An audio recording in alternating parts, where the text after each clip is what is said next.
La santé décarbone. Énergivore et consommateur de ressources, le secteur de la santé a désormais bien conscience de son impact sur l'environnement. Hospimedia s'est rendu dans les établissements sanitaires et médico-sociaux qui agissent pour se mettre au vert. Nous voici dans l'une des plus grandes blanchisseries hospitalières de France.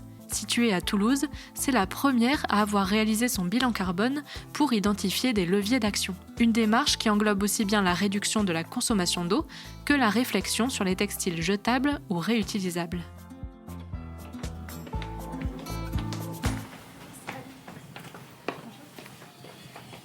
Adèle Olivier, responsable qualité de la blanchisserie toulousaine de santé. On est une blanchisserie hospitalière, industrielle. On traite, là on est aujourd'hui autour de 25 tonnes de linge par jour. On a 120 personnes sur le site. Donc on livre des partenaires qui sont essentiellement publics. Donc ça va être les hôpitaux de Toulouse, des EHPAD, des associations à but non lucratif. On a aussi les hôpitaux du Gers, de Saint-Gaudens, Luchon. Voilà, on a un ensemble de partenaires publics. Le CHU de Toulouse, ça représente 50% de nos volumes aujourd'hui. On va aller faire le tour. Le cycle du linge, c'est vraiment une boucle, on appelle ça la roue du linge. En fait, on a du linge sale qui arrive, qui va être traité, donc lavé, il va y avoir de la finition, et derrière, il va être préparé pour l'expédition. Que ce soit dans l'atelier résident ou dans la partie industrielle de l'usine, on a privilégié le lavage à forte température, donc on lave à 80 degrés pour le linge industriel, ce qui permet d'éviter l'utilisation de trop de produits chimiques. Alors, l'avantage qu'on a au sein de la blanchisserie toulousaine de santé, c'est que pour tout ce qui est énergie, on récupère la vapeur de l'incinérateur du Mirail. Donc en fait, on a une source de vapeur qui de toute façon existe, est présente, qu'on vient récupérer pour alimenter nos machines. Le fait de monter en haute température, oui, ça consomme de l'énergie, mais au niveau global, vu que cette vapeur de toute façon, eh bien, elle est disponible, ça reste quand même un plus. Le linge sale, quand il est récupéré des services, il arrive en chariot, il va être déchargé, les tapis vont l'amener à l'étage au poste suivant qui est au poste de tri. On est assez gros consommateur de films plastiques, vous voyez on en a à différents endroits, on a du linge qui peut arriver en poche plastique, on a des chariots qui peuvent être houssés pour des services sensibles. L'avantage c'est qu'il peut être recyclé. On a une filière mise en place avec le CHU de Toulouse. Donc ils viennent nous récupérer ce plastique souple et transparent et il est entièrement recyclé. C'est donc les 2 tunnels de lavage. Un gros sling comme ça de 500 kg de linge, en gros il va être lavé en une demi-heure. Évidemment, les plus gros postes de consommation d'énergie chez nous, ça va être l'eau et l'électricité. Donc on a un projet qui serait de réutiliser les eaux de lavage avec des process de filtration. En fait, on récupérerait les eaux en sortie de lavage, on refiltrerait tout ça et on les réinjecterait en début de lavage. On travaille avec un bureau d'études qui est en train de nous concevoir le process de filtration adapté qui rentrerait dans l'espace qu'on a prévu pour. Et donc, on va rentrer en phase de test et si ça fonctionne, ça pourrait être généralisé et peut-être généralisé à d'autres blanchisseries ensuite. On a aussi un flux qui est consacré aux tenues professionnelles, tenues des soignants. On a aussi un flux sur les chemises patients. On va passer par là, il y aura moins de bruit. Une fois que les articles ont été séchés, pliés et mis en paquets de 10, ces paquets ils vont être cerclés. Jusqu'à présent, on avait des cerclages en plastique. C'était difficile à valoriser, il n'y avait pas forcément de recyclage. Et là, on est en train de passer sur du cerclage en carton. Au niveau résistance, on est comme sur du plastique blanc qu'on utilisait habituellement. Par contre, derrière, la valorisation, elle va être immense parce que toutes ces chutes de carton vont pouvoir être recyclées. Et quand les services vont recevoir les paquets, eux aussi, au sein du CHU ou chez les autres partenaires, ils vont pouvoir valoriser ce carton. On a des chariots qui sont houssés intégralement, toujours avec des housses en plastique. On est en train, avec un de nos fournisseurs textiles, d'essayer de trouver une housse textile. Donc on pourrait relaver derrière, donc il y aurait quand même un impact en termes de lavage, mais derrière ça génère aucun déchet. Et à chaque fois, ce qui est intéressant, c'est qu'on engage et on embarque avec nous nos fournisseurs de textiles, nos fournisseurs d'articles, etc. Donc tout le monde s'y met. Ils ne sont pas réticents parce que derrière c'est des innovations pour eux qui pourront réutiliser. Donc au final, c'est un peu gagnant-gagnant pour tout le monde. Là, on est dans la zone des expéditions. Donc on arrive à la fin du process de blanchisserie. On est autour de 600 chariots, comme vous voyez là, qui partent quotidiennement. Et bien on va remonter, on sera plus étal. En termes de fin de vie de nos tenues et de notre linge, on a actuellement une filière avec un partenaire qui est basé du côté de Rouen, qui s'appelle Renaissance Textile. Ils viennent nous récupérer le linge en fin de vie qui est réformé, qui est abîmé, et donc il est revalorisé. En fait, ils défont la fibre textile et ils refont du textile avec cette fibre. Il y a vraiment une boucle complète. Donc là, on a la filière sur les tenues professionnelles, et l'idée, c'est en 2025 de développer ce recyclage sur le linge plat. On utilise aussi beaucoup de métal, puisqu'on a toutes nos tenues professionnelles qui sont sur cintre. On a beaucoup de casses de cintre abîmées. Là, on est en train, et ça va être pour fin 2024, début 2025, de prévoir une filière de recyclage de ce métal avec le CHU de Toulouse. Le GCS toulousain est aussi la première blanchisserie hospitalière à avoir établi son bilan carbone. L'état des lieux basé sur l'année 2022 était nécessaire pour trouver des solutions avec des bénéfices économiques et environnementaux. Nous, on voulait vraiment nous questionner sur notre impact environnemental, voir quels étaient les leviers d'action qu'on avait, toujours en gardant en tête qu'on pouvait également avoir des optimisations de process liées à ce bilan carbone. On a décidé de lancer ce projet en 2023.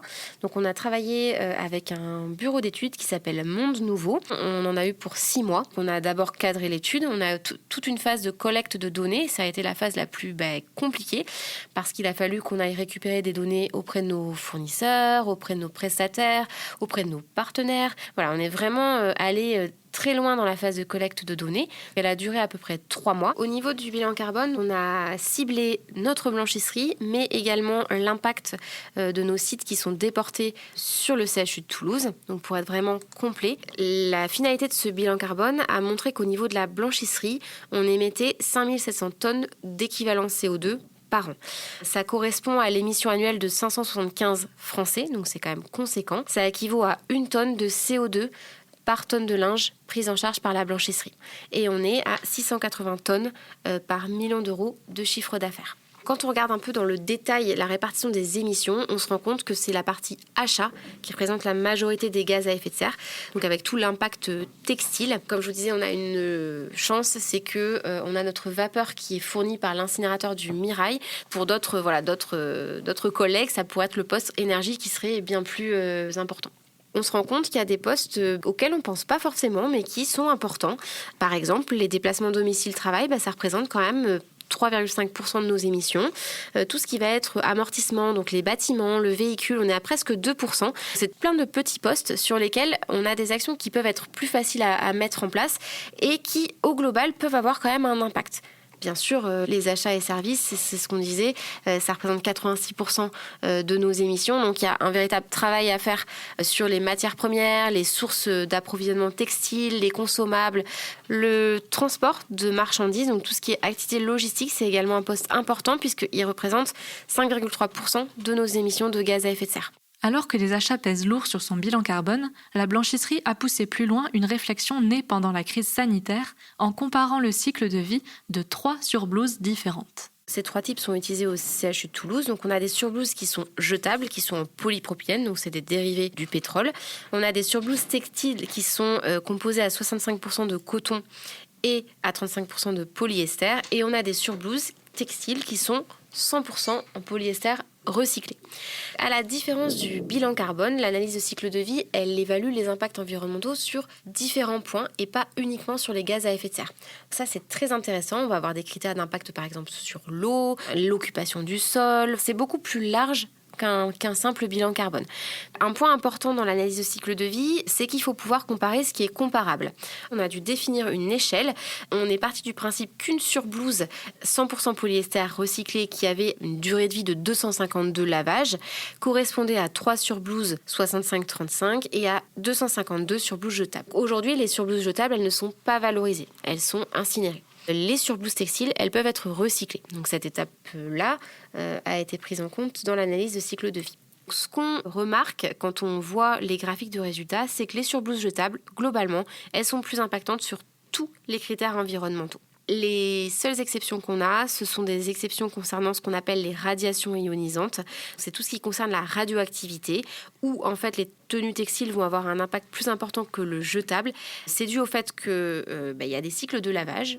En France, on utilise une énergie qui est quasiment uniquement nucléaire, donc ça rentre en compte dans cet impact-là. En termes de données, on s'est rendu compte à la fin de cette étude qu'une surblouse 100% polyester recyclée était 2 à 5 fois moins impactante qu'une surblouse jetable.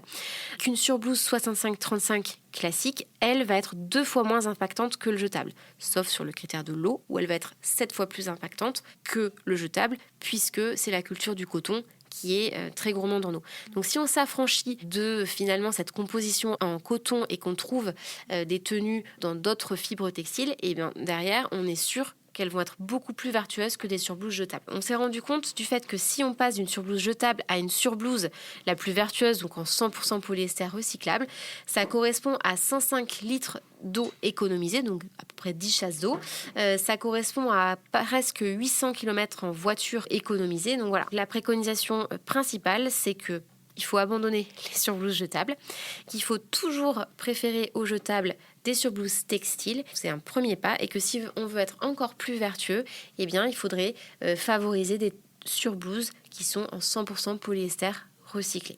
Ça nécessite évidemment des implications importantes de la part des fournisseurs textiles. Et il y a également nécessité de réfléchir à tout ce qui va être utilisation de l'énergie au niveau de la blanchisserie. Après les blocs opératoires, le CHU déploie progressivement les tenues en polyester 100% recyclé. La blanchisserie toulousaine de santé poursuit quant à elle ses actions, avec pour priorité l'économie d'eau et en s'inscrivant dans la démarche RSE du CHU. Marc Drezen, directeur technique du GCS Blanchisserie toulousaine de santé, depuis la création du GCS en 2016. On est la blanchisserie en volumétrie la plus grande de France actuellement en public. Et donc, du coup, on se doit aussi, par rapport au métier, d'être un peu novateur, quoi. Et donc, différents sujets ont été étudiés. Donc, bien sûr, l'analyse cycle de vie, le bilan carbone. Mais on met en fur et à mesure des plans d'action pour réduire nos consommations énergétiques, changer nos typologies d'achat textile pour avoir du recyclé de plus en plus. Et avec les moyens qu'on peut mettre en œuvre, voilà, tout en restant raisonnable. Mais l'idée, c'est de s'améliorer chaque année, voilà, avec des différents plans d'action. Donc l'année dernière, ce qui a été mené, c'est un plan d'action sur... on réutilise les rejets de vapeur 12 bars pour les réinjecter dans le 6 bars. Ça nous fait une économie de vapeur de 22% à l'année. Donc les travaux ont eu lieu fin 2023 et c'est effectif depuis 2024. L'année prochaine, on va travailler sur un système de recyclage d'eau pour réutiliser les eaux de lavage des 2 tunnels de lavage pour alimenter mes 2 tunnels de lavage de rôle, pour réduire les consommations d'eau. Et les années d'après, on va travailler sur des systèmes de traitement d'eau pour atteindre 1 litre d'eau au kilo. Actuellement, la moyenne usine, on est à 6,7 litres d'eau au kilo, tout confondu. Pourquoi l'eau ? Parce que l'eau, il y a des décrets qui vont tomber, il y a des obligations environnementales pour 2030, je pense, pour réduire drastiquement nos consommations. Les industriels qui n'auront pas fait les efforts seront limités en capacité de production. Et nous, le problème, c'est que l'activité hospitalière va faire qu'augmenter sur Toulouse. On sait déjà que dans 2-3 ans, le CHU va augmenter son capacitaire. Et donc, du coup, il va falloir répondre présent. Et pour répondre présent, il faut que je sois conforme dans tout. Céline Michel, je suis coordinatrice de la démarche RSE auprès de la direction RSE du CHU de Toulouse. La blanchisserie, c'est un acteur partenaire, donc qui n'est pas totalement CHU, mais qui est présent au niveau du comité opérationnel. La blanchisserie est elle-même engagée dans une démarche d'amélioration, que ce soit sur les produits, sur leur gestion, sur l'énergie. Donc ils pilotent eux-mêmes leur démarche sur leur activité. Mais c'est vrai que l'intérêt qu'ils soient représentés au sein du pilotage central est quand même assez intéressant. Alors pour le moment, on teste un petit peu pour voir comment on pourrait en effet passer sur de l'usage réutilisable au lieu de l'usage unique pour tout ce qui est protection, je pense notamment dans les blocs ou dans les services de réanimation, mais pas que. Tout en conservant en fait les mêmes objectifs d'hygiène pour la lutte contre les infections nosocomiales et puis la protection des professionnels. Il y a un gros travail à mener pour généraliser cette démarche. Actuellement, on a plusieurs pistes d'amélioration, notamment sur le recyclage des textiles. On a une quantité non négligeable de textiles qu'on doit jeter et donc voir comment on pourrait valoriser cette matière première. Il y a peu de solutions en fait sur le territoire français, donc il faut trouver la plus adaptée en matière d'impact, parce que c'est bien de recycler, mais si on recycle à l'autre bout de la France, l'impact est peut-être pas le plus intéressant. Pourquoi pas du réemploi ? aussi, avec des entreprises solidaires ou de réadaptation. Donc ça, c'est un sujet qui nous préoccupe un peu et qu'on travaille en partenariat avec eux. La démarche RSE, elle est inscrite au projet d'établissement, ce qui montre l'engagement fort de la direction générale dans la démarche RSE et la décarbonation de notre établissement. Ça commence à infuser, il commence à y avoir de plus en plus de pôles qui nous sollicitent en fait pour mettre des démarches ou qui mettent en place des démarches de pôles et nous demandent ensuite de venir voir avec eux comment ils peuvent aller encore plus loin. Et puis surtout, grand projet de l'année, c'est qu'on met en place le recrutement d'ambassadeurs RSE pour travailler avec leurs collègues et mettre en place la démarche au plus près du soin. Le bilan de gaz à effet de serre est fait, le plan de transition est fait, mais on n'a pas encore eu le temps de pouvoir se poser pour vraiment la mise en application. Mais en tout cas, toute la démarche lourde du BGS est faite. Et là, on doit prendre un temps en fait, d'échange avec les différentes fonctions pour valider le plan de transition qui a été élaboré par le cabinet d'études. La blanchisserie est concernée comme toutes les parties de l'hôpital. Ce reportage a été réalisé par Perrine Debacker. Au mixage et à la création sonore, Alexandre Debuchy. Le prochain épisode sera disponible mardi. En attendant, vous pouvez retrouver votre podcast La santé décarbone sur hospimedia.fr ou sur votre plateforme d'écoute préférée.